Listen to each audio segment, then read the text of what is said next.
আমি আপনাদের সামনে ছোট্ট একটা সূরা তেলাওয়াত করছি, পরিচিত প্রসিদ্ধ একটা সূরা।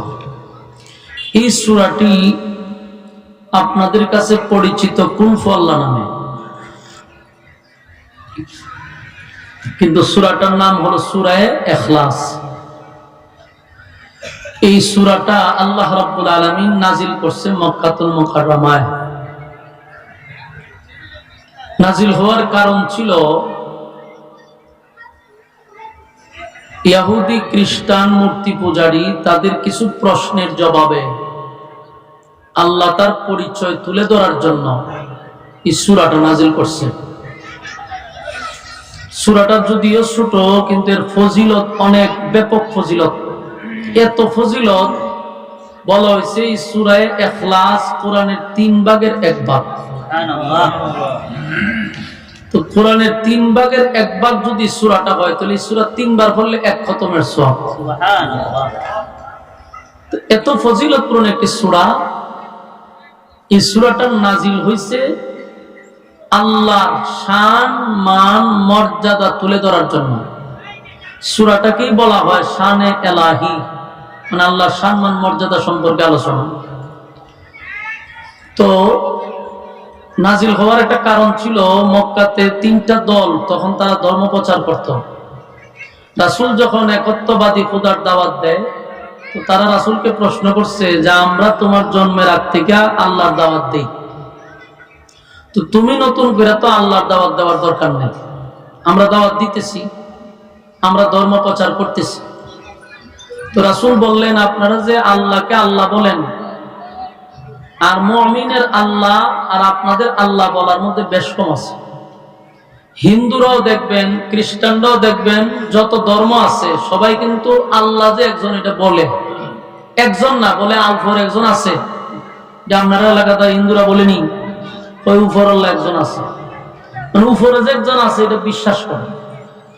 কিন্তু তাদের আল্লাহ বলা আর আমাদের আল্লাহ বলার মধ্যে কিন্তু উল্লেখযোগ্য বেশ কম আছে। বেশ কমটা হইল, তারা আল্লাহকে আল্লাহ বলে ঠিক, কিন্তু এক অদ্বিতীয় হিসাবে না, তারা একজন বিশ্বাস করে না। এরা আল্লাহকে আল্লাহ বলে ঠিক, বাকি এদের নিজের হাতে আরো কিছু খুদা বানায় বলে এটা হইলো ওই উপর আল্লাহর সাথী, সঙ্গী, এই মর্মে তারা বিশ্বাস করে। রাসূল বললেন, আপনাদের আল্লাহ বলার আমার আল্লাহ বলার মধ্যে উল্লেখযোগ্য বেশ কম আছে। আমি আল্লাহ বলি আমার মালিক যিনি, উনি এক অদ্বিতীয়, ওনার সাথী নাই, সঙ্গী নাই, ইলাহ নাই। আর আপনাদের খোদার সাথে 360 জন সাথী সঙ্গী আছে, এটা আপনারা বিশ্বাস করেন। তাহলে এক হইল কেমন? তো তারা যখন রাসূলের সাথে কথা বলছে, রাসূল পয়েন্টে পয়েন্টে তাদেরকে ধরে দিছে যে আপনারা এই কাজগুলা করেন আর আমি একত্ববাদী খোদার দাওয়াত দিই।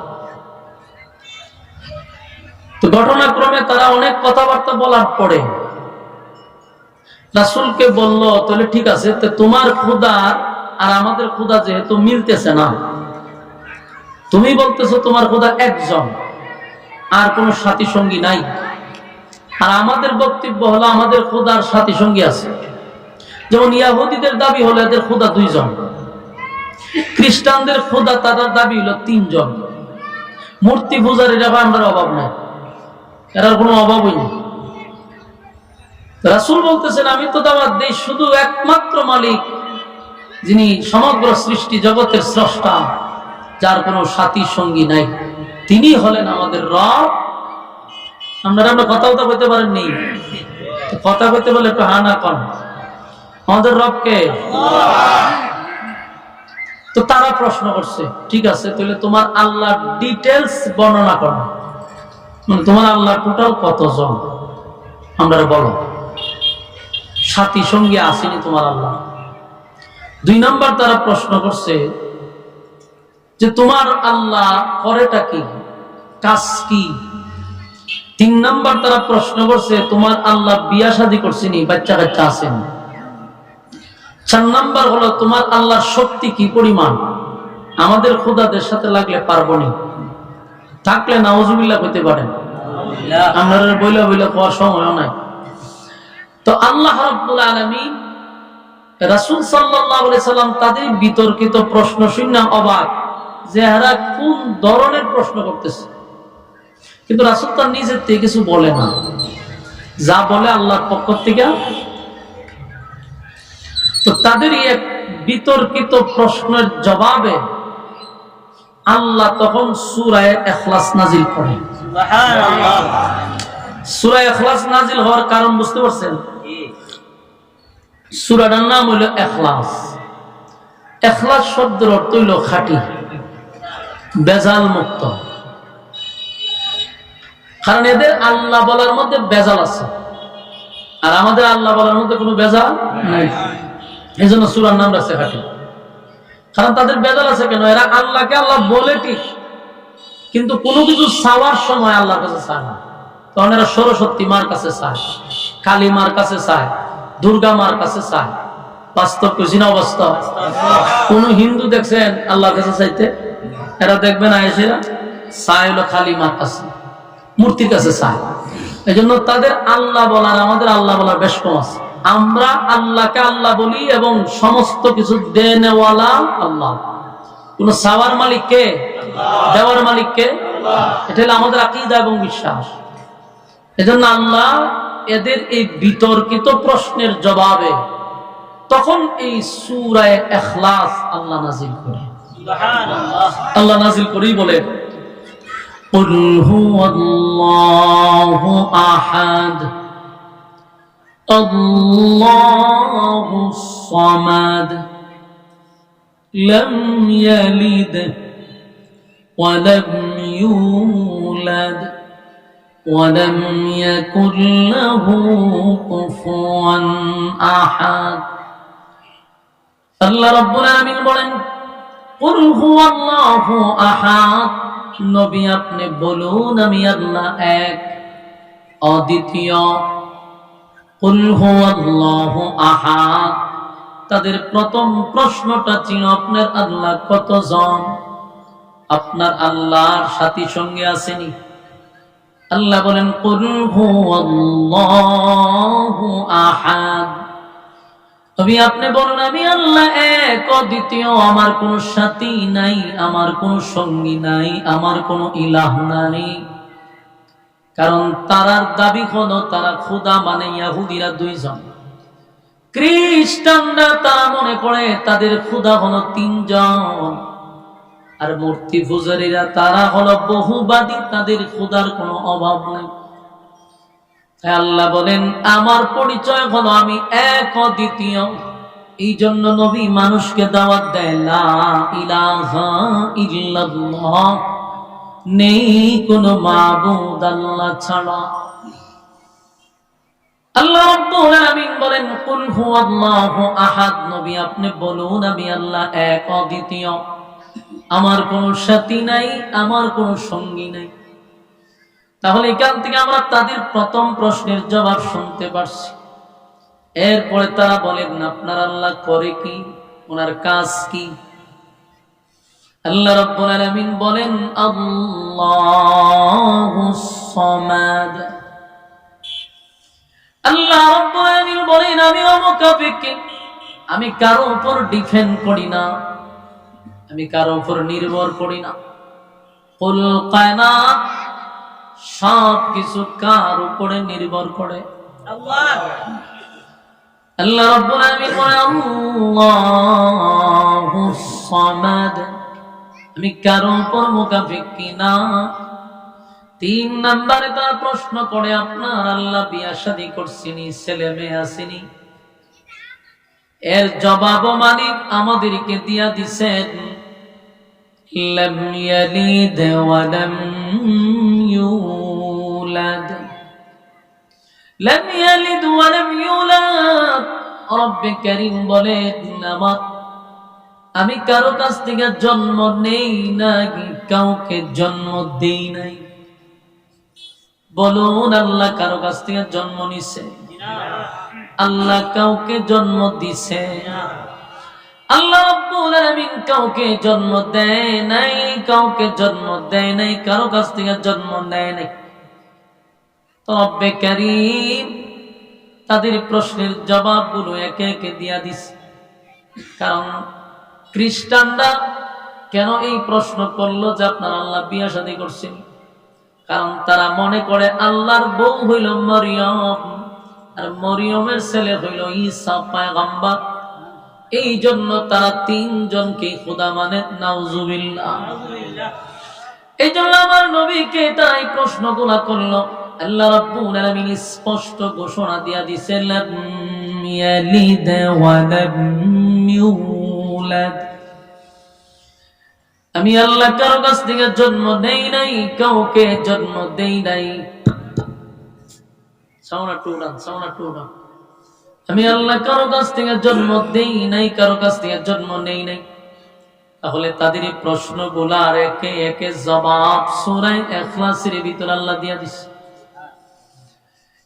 এরপরে তারা প্রশ্ন করে, তোমার আল্লাহর শক্তি কি পরিমাণ? তোমার আল্লাহর শক্তি কি পরিমাণ একটু জানতে পারি? আল্লাহ জবাব দেয়, ওয়ালাম ইয়াকুল লাহু কুফুয়ান আহাদ। আল্লাহ বলেন, আমার সমকক্ষ কেউ নাই, আমার সমতুল্য কেউ নাই। যুবক বায়না, এখান থেকে বোঝা যায় আমার মালিক তার ডিটেইলস বর্ণনা সূরা ইখলাসের ভিতরে ঢুকায়া দিছে। সুবহানাল্লাহ থাকলে হইতে পারে, আসেনি এলাকাতে সুবহানাল্লাহ থাকলে হয়ে।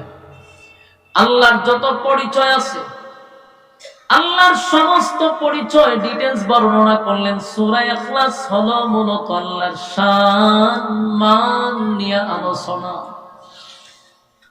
আল্লাহর সম্মান নিয়ে আলোচনা।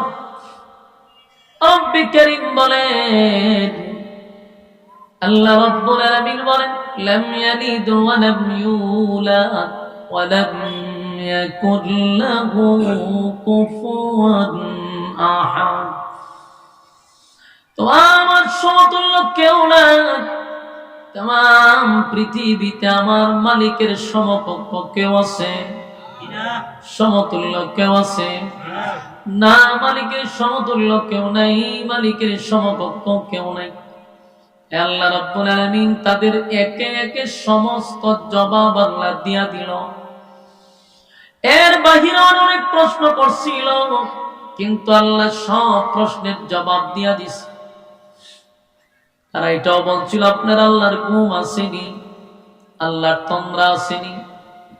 বলুন, আমার আল্লাহ কি ঘুমায়? আল্লাহ কি ঘুমাইতে পারে? আল্লাহ চিরঞ্জীব, তার কোনো ঘুম নাই, তার তন্দ্রাও নাই। সুবহানাল্লাহ।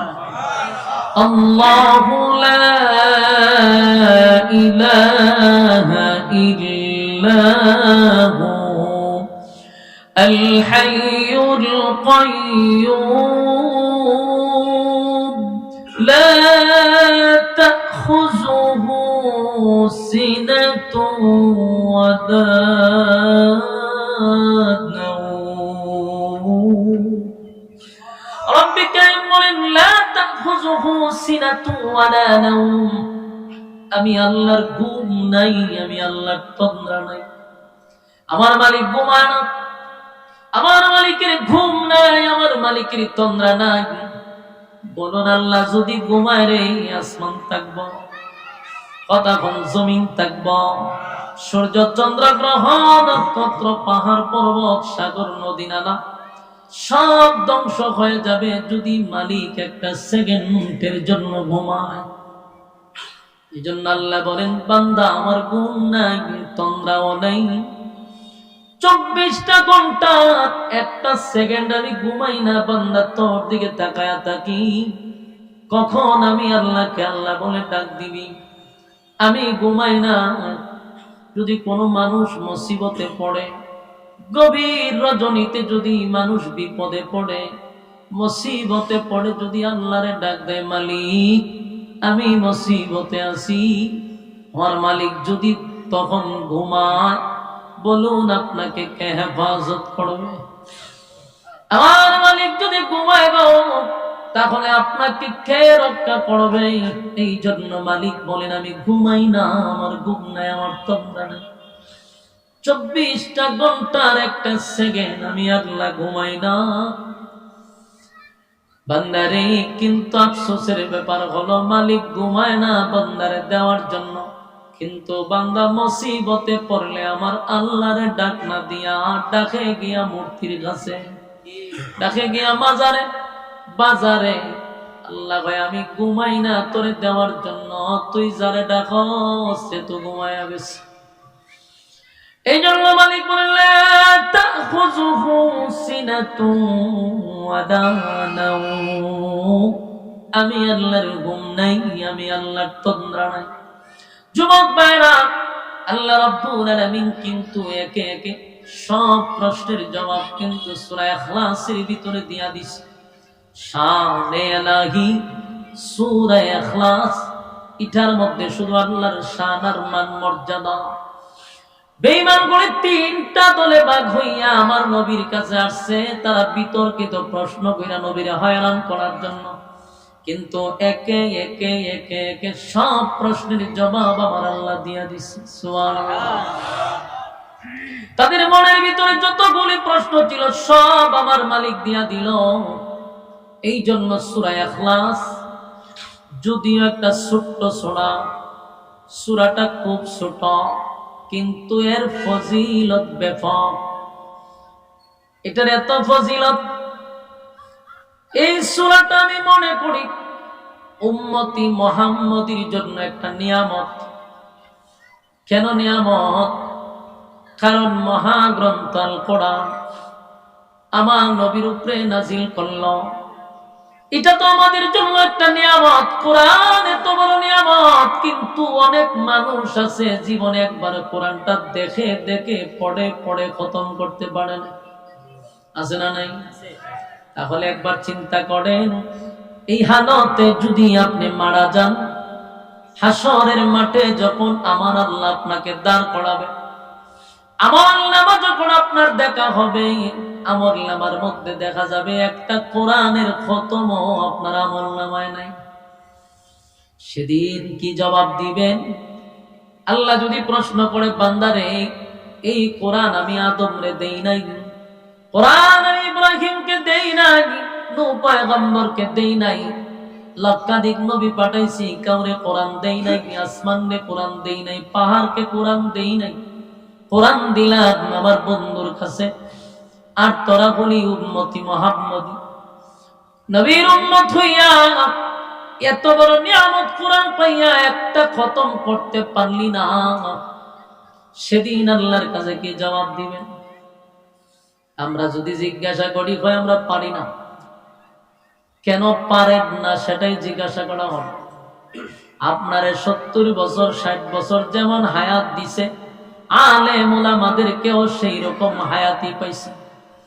হায়াত পাওয়ার পরে দুনিয়ার সব বুঝলেন, ব্যবসা বাণিজ্য বুঝলেন, দুর্নীতি বুঝলেন, মানুষকে কিভাবে ঠকানো যায় সেটাও বুঝলেন, সব বুঝলেন। বুঝলেন না শুধু কোরআনের বেলা, এমনকি 4টা সূরা শুদ্ধ করে অনেকে এখনো পড়তে পারে না।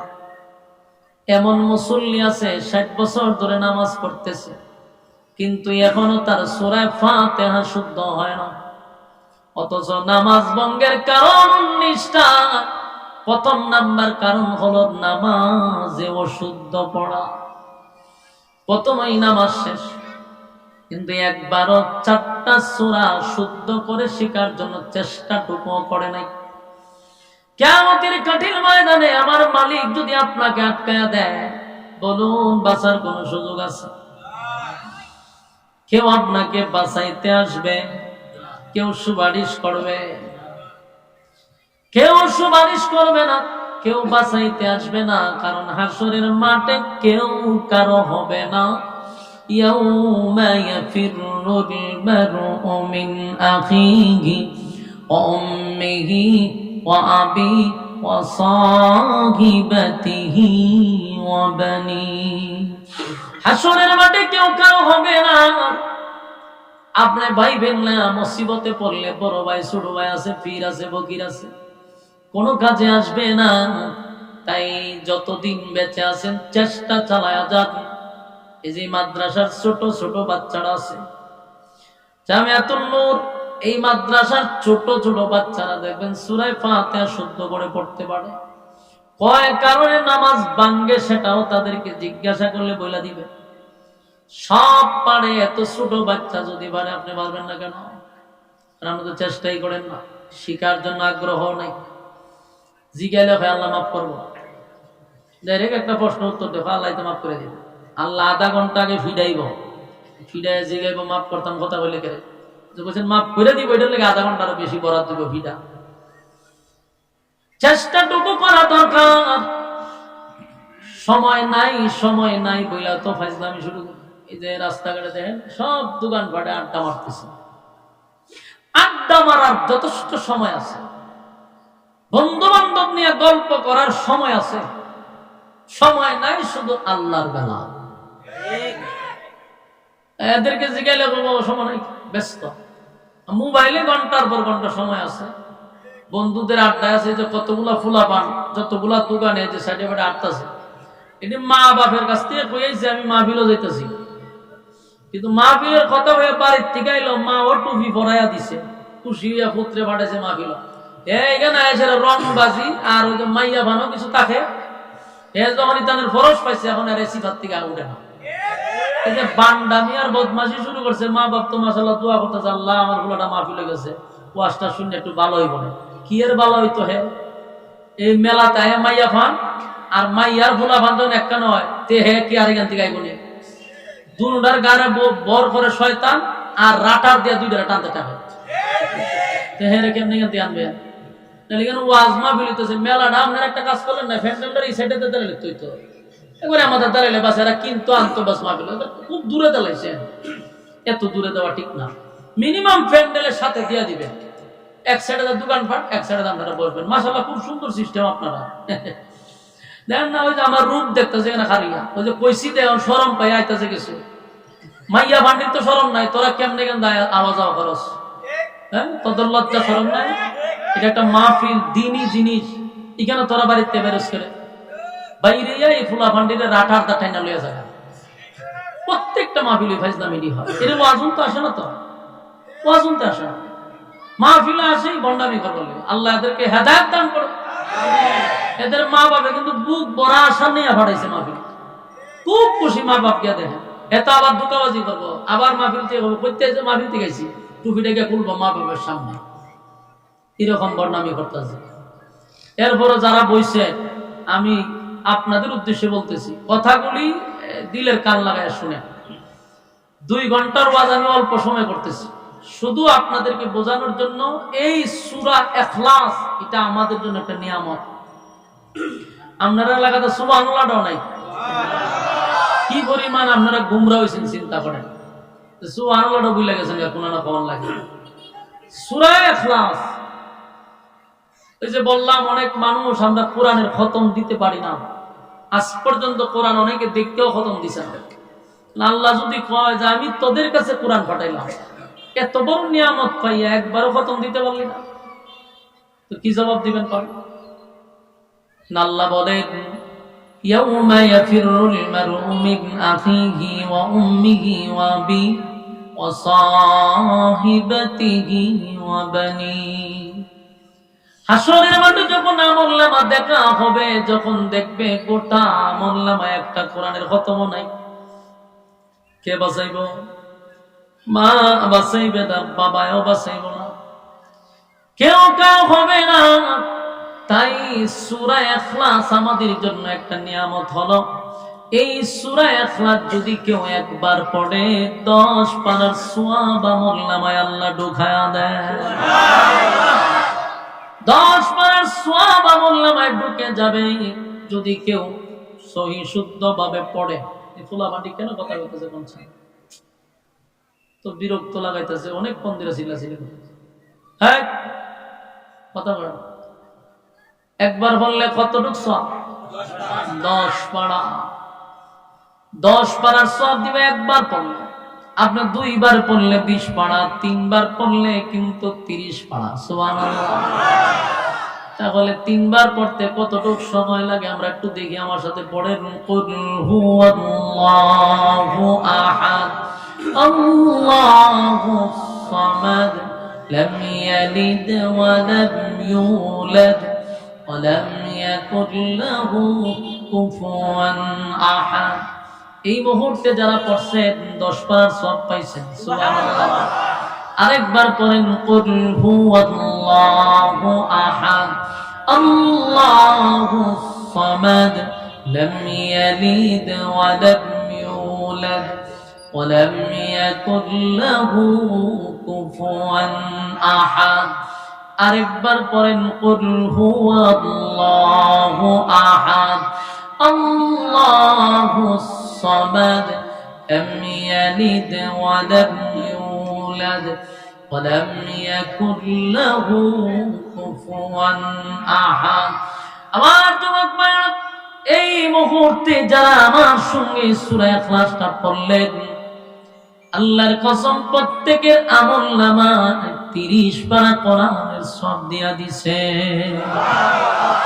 আর একটু চিন্তা করেন এই মাহফিলে বসার কারণে মাহফিলে আসার কারণে এই মুহূর্তে আমলনামায় কিন্তু একটা খতমের সওয়াব পাইছেন রাস্তাঘাটে দোকানপাটে ঘুরে ঘুরে কি এই সওয়াব আপনি পাইতেন বড় দোকানে থাকলে গজব পড়ার সম্ভাবনা আছে এখানে থাকলে নাযালাত আলাইহিমুস সাকিনা উপর থেকে সাকিনা নাজিল হবে আমার যুবক ভাইরা 3 বার পড়তে একটা মিনিট সময় লাগে না 3 বার সূরা ইখলাস পড়তে একটা মিনিট সময় লাগলো না কিন্তু 3 বার পড়লে একটা খতমের সওয়াব পাওয়া যায় গো আপনি যদি প্রতিদিন 3 বার করে পড়েন 365 দিনে 365টা কোরআনের খতম এক বছরে 365টা খতম সুবহানাল্লাহ এইভাবে যদি মরার আগ পর্যন্ত পড়তে থাকেন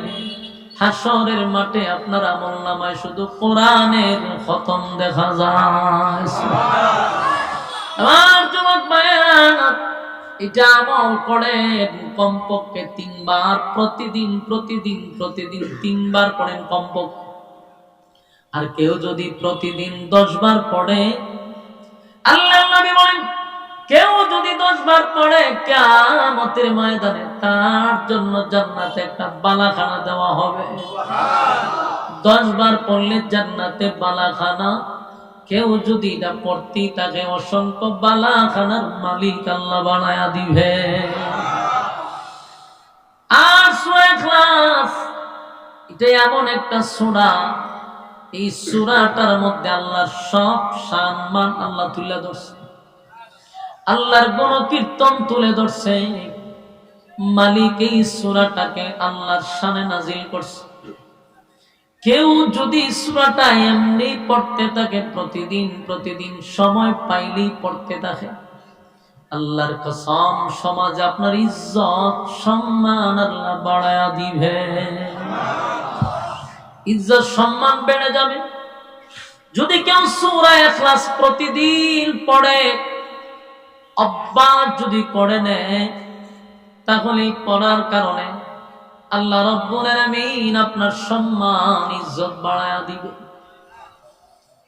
কি পরিমাণ ইজ্জত বাড়বে আল্লাহর নবীর সাহাবীরা সূরা ইখলাস পড়তো গণ গণ তারা আমল করছে সূরা ইখলাস পড়তো আল্লাহর হাবিব যুদ্ধের ময়দানে গেছে একবার নিজেই সেনাপতি নিজেই যুদ্ধ করতে গেছেন সেনাপতির দায়িত্ব নিয়ে মদিনা থেকে প্রায় 100-150 কিলোমিটার দূরত্বে নবীজি চলে গেল সেখানে মরুভূমিতে যুদ্ধ চলবে নবী প্রস্তুতি নিতেছিল হঠাৎ করে জিবরাইল আলাইহিস সালাতু ওয়াস সালাম আল্লাহর নবীর সামনে এসে হাজির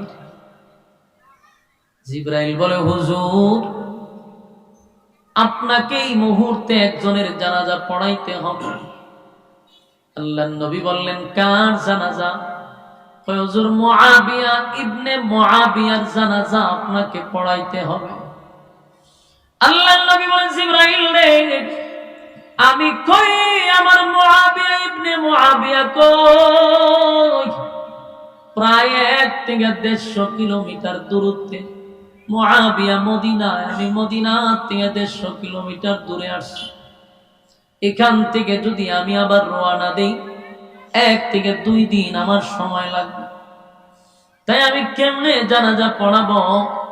জিবরাইল কয় হুজুর আমি না, আল্লাহ নিজে বলছে। আল্লাহ বলছে আপনি জানাজা পড়তেই হবে, জানাজা আপনার পড়াইতে হবে। পয়গম্বর জিবরাইলকে বলে এটা কিভাবে সম্ভব? আমি কই মুআবিয়া কই?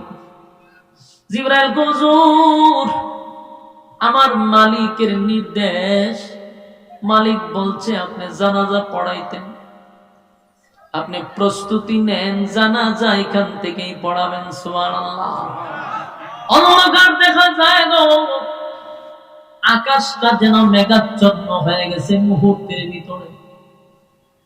আল্লাহর নবী আশ্চর্য হয়ে গেল, এখন দেখলাম প্রচন্ড রুদ্র, এখনই আকাশটা মেঘাচ্ছন্ন হয়ে গেছে। ঘটনাটা কি? মুহূর্তের ভিতরে আকাশ মেঘাচ্ছন্ন হয়ে গেল রে। আল্লাহর হাবিব বলেন জিবরাইল এখন না আমি দেখলাম প্রচন্ড রুদ্র মরুভূমিতে, মুহূর্তের ভিতরে আকাশটা মেঘাচ্ছন্ন কেন হয়ে গেল? জিবরাইল কয় হুজুর আকাশ তো মেঘাচ্ছন্ন হয় নাই, তাহলে অন্ধকার হলো কেন? এখন আমি যে আপনার মুআবিয়া ইবনে মুআবিয়ার জানাজার মধ্যে এই পরিমাণ ফেরেশতা নাজিল হইছে, এত পরিমাণ ফেরেশতা জানাজায় শরীক হইছে গো নবী, এত পরিমাণ ফেরেশতা, ফেরেশতাদের কারণে সূর্যের আলো দেখা যায় না। চিন্তা করেন কি পরিমাণ ফেরেশতা। আল্লাহর নবী বলেন এ জিবরাইল ফেরেশতারা কি আমার মুআবিয়ার চিনে? হুজুর আকাশের সমস্ত ফেরেশতারা আপনার মুআবিয়ারে ভালো কইরা চিনে, তাই তো আপনার মুআবিয়া চলে যাওয়ার কারণে তারা আজকে জানাজায় হাজির হইছে। নবীজি আশ্চর্য হয়ে গেল, কি এমন আমল করে রে আসমানের সব ফেরেশতা মুআবিয়ারে চিনে? তাই আল্লাহর হাবিব কোনো কিছু না বলে যুদ্ধের ময়দানে চলে গেলেন। যুদ্ধ শুরু হয়ে গেল। নবীজি কিছুদিন যুদ্ধ শেষে যখন মদিনার দিকে আবার রওনা দিছে, মদিনার দ্বার প্রান্তে যাওয়ার পরে নবী তার হুজুরা শরীফে আগে যায় নাই, দৌড়াইয়া গেছে মুআবিয়া ইবনে মুআবিয়ার বাড়িতে। মুআবিয়ার বাড়িতে গিয়া মুআবিয়ার আত্মীয় স্বজন যারা ছিল রে তাদেরকে একত্রিত করে কয়, আমি মুআবিয়া ইবনে মুআবিয়ার ব্যাপারে তোমাদের কাছে কিছু জানতে চাই, আমাকে বলো মুআবিয়া কি এমন আমল করত? মুআবিয়া কি করত? মুআবিয়া এত ইজ্জত আর এত সম্মান কোথা থেকে আসলো? কি এমন আমল করত আমাকে জানা। ঘরের মানুষ বলে আমরা তেমন কোন আমল দেখি। এমনি একজন বলে হুজুর আমি লক্ষ্য করছি মুআবিয়া অবসর সময় কোনো গল্প করত না, বেহুদা কথা বলতো না, সময় অপচয় করত না। মুআবিয়া যখনই সময় পাইত তখনই কুল হুয়াল্লাহ পড়ত। জোরে কোন সুবহানাল্লাহ। কুল হুয়াল্লাহ সূরা পড়ত, সূরা ইখলাস পড়ত, যখনই সময় পাইত তখনই পড়ত কুল হুয়াল্লাহু আহাদ আল্লাহুস সামাদ লাম ইয়ালিদ ওয়া লাম ইউলাদ ওয়া লাম ইয়াকুল লাহু কুফুয়ান আহাদ। মুআবিয়া ইবনে মুআবিয়া তার অপচয় সময় অপচয় না করে যখনই সময় পাইত তখনই উনি সূরা ইখলাস পড়ত, সূরা ইখলাস পড়ত। এত পরিমাণ আমল করত, হাঁটতে বসতে উঠতে যখনই যাইত তখনই সূরা ইখলাস পড়ত। আর আল্লাহ রাব্বুল আলামিন সূরা ইখলাস পড়ার কারণে, সূরা ইখলাস পড়ার কারণে আমার মালিক তার এত সম্মান আর এত মর্যাদা দিছে রে, যেই সম্মানের কারণে আসমানের ফেরেশতা তার জানাজায় শরীক হয়, আসমানের ফেরেশতা তার এখানে আইসা জানাজায় শরীক হয়। আমি আপনাদেরকে বলি সূরা ইখলাস পড়ার কারণে মুআবিয়া ইবনে মুআবিয়ার সম্মানের মর্যাদা যদি আমার আল্লাহ এতটা বাড়ায়া দেয়, সেই আল্লাহ আছে না আছে? আরো জুড়ে আমার মালিক আছে। কোরআনের এই সূরাটাও আছে, আমার মালিকও আছে। তাহলে আমি আপনি যদি প্রতিদিন সূরা ইখলাস পড়ি, আল্লাহর কসম আমার আপনারও সম্মান মর্যাদা বেড়ে যাবে। সুবহানাল্লাহ। আমার আপনার সম্মান মর্যাদা আল্লাহ বাড়ায়া দিবে। এই সূরাটা আল্লাহর সম্মান নিয়ে আলোচনা, তাই আল্লাহর সম্মান যত আলোচনা করবেন আপনার সম্মান আল্লাহ বাড়ায়া দিবে। এই সূরাটা বড় শানে ইয়ালাগি, আল্লাহর সম্মান মর্যাদা সম্পর্কে আলোচনা। আপনি যখন আপনার রবের সম্মান বর্ণনা করবেন, আমার আল্লাহ আপনার সম্মান বাড়ায়া দিবে। আমার যুবক ভাইরা, বাজারে যাইতেছেন, একা একা যান, কোনো কথা না বলে সূরা ইখলাস পড়তে থাকেন। আপনি একা একা ঘুমে ধরে না, সূরা ইখলাস পড়তে থাকেন। আপনার ঘরে যদি অনর্থক পয়সা থাকে, আপনি তখন সূরা ইখলাস পড়তে থাকেন। ব্যবসায় বসছেন, কাস্টমার নাই, পয়সা সূরা ইখলাস পড়তে থাকেন। এটারে অভ্যাস করেন, অটোমেটিক দিয়া মুখ দিয়া বাহির হইতে থাকবে। আল্লাহ রাব্বুল আলামিন আপনার সম্মান আর মর্যাদা বাড়ায়া দিবে। আমার যুবক ভাইয়েরা, এই সূরা ইখলাসের ফজিলত এত পরিমাণ, ব্যাপক পরিমাণ ফজিলত। আল্লাহ রাব্বুল আলামিন এই ফজিলত গ্রহণ করার তৌফিক আমারও দেও, আপনারও দেও। কারা কারা প্রতিদিন কমপক্ষে 3 বার পড়বেন? 2টা হাত তুললা দেখায়া দেই। আল্লাহু আকবার। আপনারা যদি আমার ওয়াজ শুনে একজনও যদি আমলটা করতে পারেন, আমার জীবন ধন্য, আজকের মাহফিলও ধন্য। কারণ আজকের মাহফিলে যতগুলো শ্রোতা এখানে যাবি আসছেন, প্রত্যেকের আমল নামা কিন্তু একটা খতম আছে আজকে, কথা হয় না? কোন মাহফিলে গেলে সব শ্রোতার আমল নামায় খতম, তাই এখন চা। কিন্তু আপনারা এখানে বৈশা সবার আমল নামে একটা খতম নিয়ে বাড়ি যাবেন। আল্লাহ এই খতমের সবগুলা সওয়াব এই এলাকার প্রত্যেকটা মুর্দাগানের কবরে পৌঁছায় দেয়। এবং এই মাদ্রাসাকে আল্লাহ যত জরুরত আছে গাইবি খাজানা থেকে মাদ্রাসার জরুরত পুরা করে দেব। আমিন বইনা দি। মাদ্রাসার ছাত্র শিক্ষকদেরকে আল্লাহ কবুল করুক, সকলে কোন আমিন। যার মাধ্যমে আজকের মাহফিল, ভাই সত্য কথাটা কই আল্লাহরে হাজির নাজির। আজকের যে পরিস্থিতি, আমি এত পেরেশানি, আমি 10 বছর ধরে বয়ান করি, 10 বছরের ভিতরে এতটা প্রেসার আমার মাথায় উঠছে, আমার মাথা তো ঘেমে গেছিল টেনশনে শুধু। আমি ভিডিও বলতেছি যে আমাদের নাই ইয়রে মুফতি মাহমুদুল হাসান ভাই, এই পরিমাণ জ্যাম, খালি উনার আচার ব্যবহার আমার এত ভালো লাগছে, ঘুরাই আজকে চলে যেতাম। আসার কোন নিয়তি আছে, কারণ এটা কিছু করার নাই, তো জ্যাম আমারে করবেন কি? কিন্তু উনার আচার ব্যবহার ভালো লাগছে আলহামদুলিল্লাহ। তবে আমি ওয়াদা দেওয়া যায়, যদি মাহমুদ ভাই দাওয়াত দেয় আবার, তাহলে লাস্টে বয়ান করুন। আশা করি লাস্টে বয়ান করলে অনেক শ্রোতারাও একটা সময় নিয়ে এখানে আসতে পারবে। আমার পরে যিনি বয়ান করবেন, মাওলানা গাজী আল মাহমুদ সাহেব, একেবারে গাজীপুরের সমস্ত ওলামায়ে কেরাম এক নামে তার চিনে। আমরাও কোনো জায়গায় কোনো কিছু করতে গেলে ভাইয়ের সাথে পরামর্শ করি, অত্যন্ত ভালো মনের মানুষ। আর এই মাদ্রাসার জন্য দোয়া করি, আল্লাহ তাআলা এই মাদ্রাসার সমস্ত জরুরত আল্লাহ গায়বী খাজানাতে পুরা করে দাও। ছাত্র শিক্ষকদেরকে আল্লাহ কবুল করুক। সবার কাছে দোয়া চেয়ে বিদায় নিচ্ছি। আসসালামু আলাইকুম ওয়া রাহমাতুল্লাহি ওয়া বারাকাতুহু।